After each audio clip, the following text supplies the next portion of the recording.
டேய் பாலு, எதுக்குடா அம்மா முடிய புடிச்சு இழுக்கிற? அம்மாக்கு முடிய வலிக்காதா? விடு பாலு, எதுக்காக புடிச்சு இழுக்கிற? ஏதோ உனக்கு சொல்லணும்னு நினைக்கிறேன், அதனாலதான் அம்மா கிட்ட வர முடிய பிடிக்கிற. என்ன சொல்லணும், என்ன சொல்ல போற? ஆமாமா, நான் இன்னைக்கு சுக்கி படிக்க போறான்னு தானே உங்கள்கிட்ட சொல்லிட்டு போனா. ஆனா அவ படிக்க போலமா.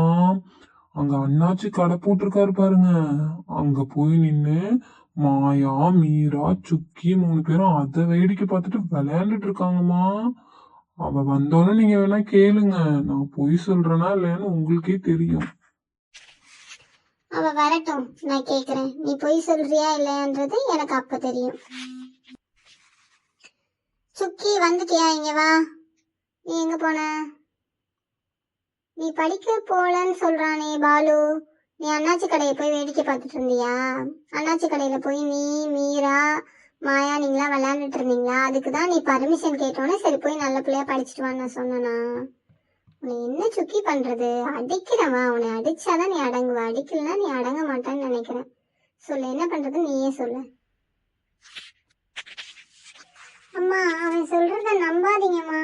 நான் எழுதிட்டு தாமா இருந்தேன். நீங்க வேணா மாயா கிட்டையும் மீரா கிட்டையும் கேளுங்கம்மா. நாங்க ஜஸ்ட் போய் அந்த அண்ணாச்சி கடையில என்ன இருக்குன்னு பார்த்தோம். எங்க கிட்ட பணமே இல்லை, நாங்க என்னமா அங்க போய் வாங்க போறோம்? அவன் பொய் சொல்றாமா, என்ன அடி வாங்க வைக்கணும்னு சொல்றான். அம்மா வேணாம், அடிக்காதீங்கம்மா. அம்மா ப்ளீஸ்மா, நான் ஒண்ணுமே பண்ணலம்மா, நான் படிச்சுட்டு தாமா இருந்தேன்.